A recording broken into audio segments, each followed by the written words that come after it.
friends, welcome to 20 Fingers 2 Brains. This is part 16 of online shopping cart project. In our previous videos, we have seen the design, the implementation of the home page. Now, in this part 16, we are going to see how we are sending an email to customer after the customer place an order or after the products are purchased.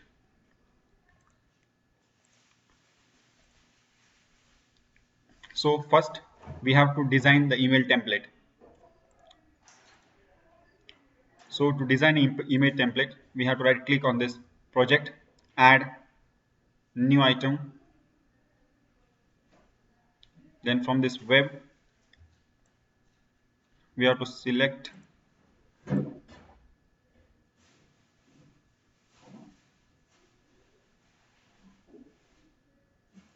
HTML page and name it as order template.html. Click on add. When you click on add, this order template.html will be added to your project. So initially it will be empty, completely blank. So to design it, let's go in the source. In the design, we have simply body. Inside the body, we are adding a label, and inside the label, we are displaying the name of our website, which is Shopping Heart. Then we add an image. The image should be some logo. So here we are adding the heart shape logo. When you are hosting this website, you should not give this kind of images slash. You should give the complete URL. For example, abc.com/images/ like that. Otherwise, what will happen when the user will receive the email, the images will not be displayed. For example, here in this case, when I receive the email, I get Shopping Heart. The image, the heart shape logo is not visible here. So in we should give the complete URL. After that, we are adding a div, and inside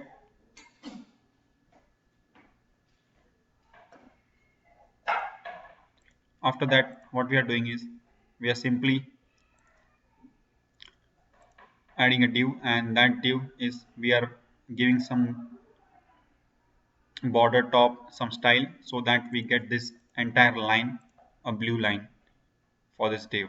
After that, we are simply adding a span, and in that span we are displaying hello, and inside this curly bracket we have to name the parameter name, which will be replaced by the code. Here, instead of customer name, the original customer name will come.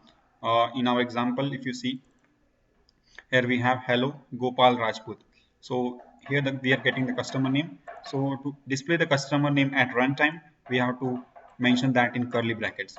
Then we have few breakpoints. We have received your order, break your order number is strong, and again we have to display the order number at runtime. So we have to display that in curly bracket. To check your status, click on the link below. Here we are adding a link, and the hyperlink will be displayed at runtime, will be added at runtime to this order template. So we are adding this transaction URL as a replaceable parameter. Then we have thank you Shopping Heart team. The span ends here. So this is a simple HTML form which we have added. Then we are adding one more class, which is the email engine. The email engine is a public class. To add this, simply right click on the project, add new item, click on class and name it as email engine.cs. So when you click on add, this email engine class will be added. It will be completely empty. So it will be a public class email engine. We have to make it static, so whenever we call it from other pages, we don't need to create an object, because static class don't need any object to call them. Then we create a public static void send email method. So this send email will receive three things. One is the subject, another one is the body, and the first thing is the recipient email, the email ID of the receiver. So in this, we are inheriting the namespace like using system.mail, then system.configuration, and all these namespaces we have inherited. Then using the using parameter, we are creating an object of mail message equal to new. and inside this we are using it. So inside the mail message we are sending from the from mail message equal to new mail address configuration manager dot app settings username. Then we have the subject equal to what we have received from the other methods. Then we have body is equal to the body. Then is body html equal to true.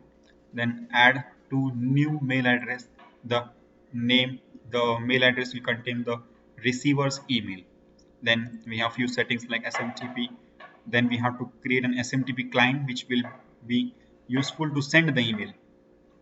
The host of this message will be mentioned in the will be fetched by the configuration manager dot app setting host and enable ssl.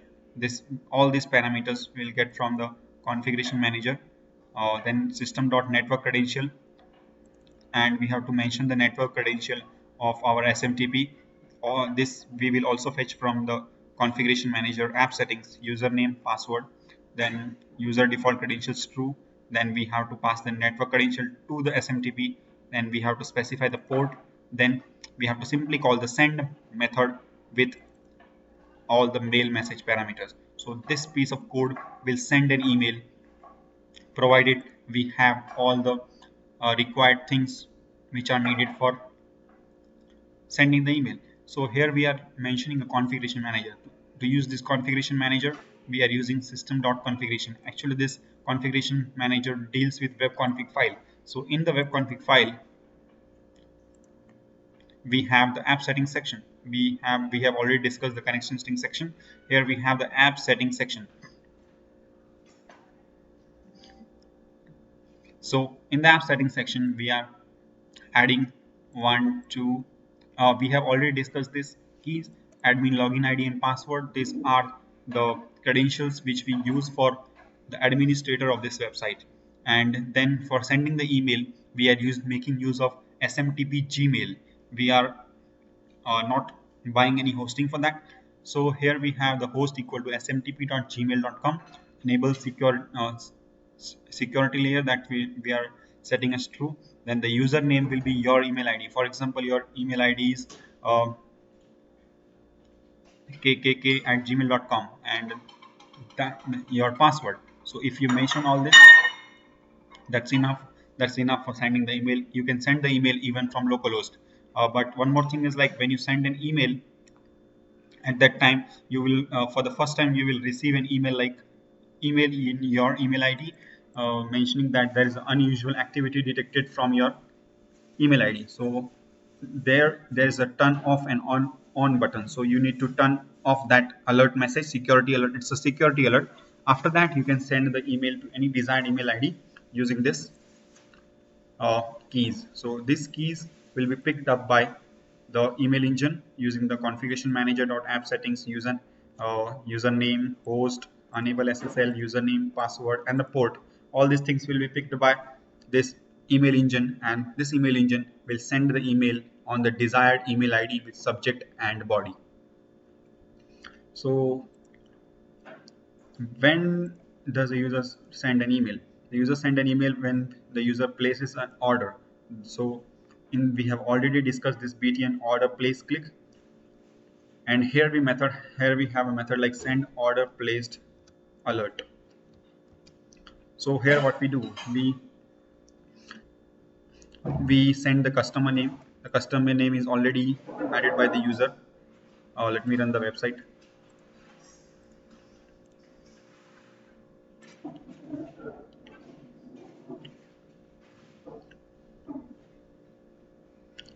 When we click on add to cart, the customer name will be automatically added by the user here.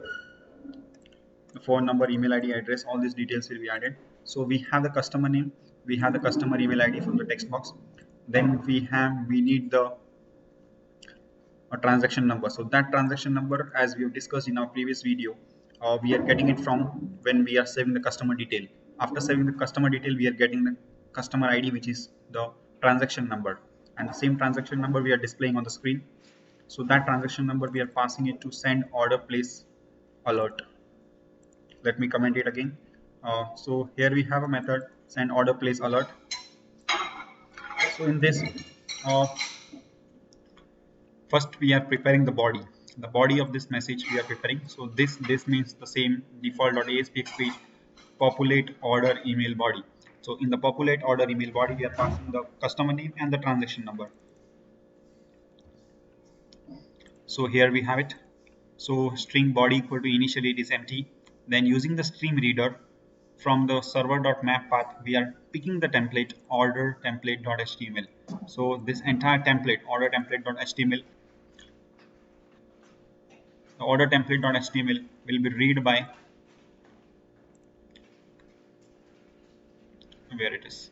Okay, the order template HTML will be read in the by using the stream reader from starting to end. So reader dot read to end will put all the values which all the design and everything inside the body.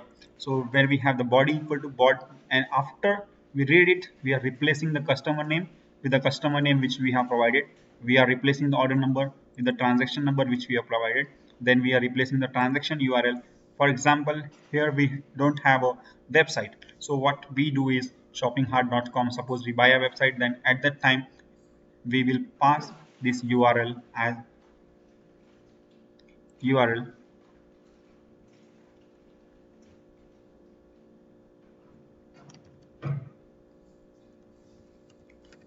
We will pass this URL. So this URL will, when user will click on the transaction URL, the user will automatically get redirected to this page, and with the transaction number will automatically be populated using the query string. So once the body is ready, this entire body we are passing it again to the body send order place alert, and this body we are passing it to email engine dot send email. So to use this email engine, what we have to do is we simply need to call, or there's no need to call anything because this email engine is placed at the root folder, so we don't need any namespace to inherit it. It's directly accessible because it's a public and static class. Email engine dot send email, customer ID we already have.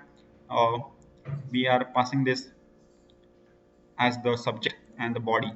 So when user clicks on send email, it is redirected to here, and this message will, this piece of code will send the email. When you receive the email, it will look like this: from to shopping cart, the logo, hello Gopal Rajput, we have received your order number, and click here. When you click here, what will happen is you will be redirected to this page. With here we don't have a registered domain, so if so in that case we will be localhost question mark id equal to 4, so it will get the details. It will automatically redirect us to this URL, and it will fetch the details. Suppose the user wants to write fine, so the user will be able to see only his details.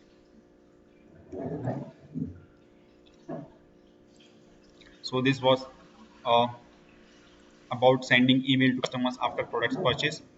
So if you see, we are almost done with the entire coding and design of this shopping cart default.aspx page. In our next page, we will be moving to the admin panel, because in the admin panel we are receiving all the orders. There is calculation about how much products are purchased. So in the admin panel, we have already discussed add category, add products. In our next videos, we will discuss the remaining 1, 2, 3, 4, and 5 pages are there.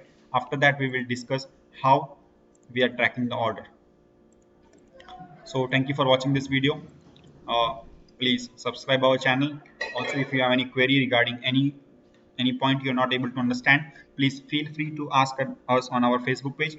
And also, if you have any project idea in your mind which you would like to share and like us to make us for you, we will definitely make it for you. Thank you so much. Have a nice day.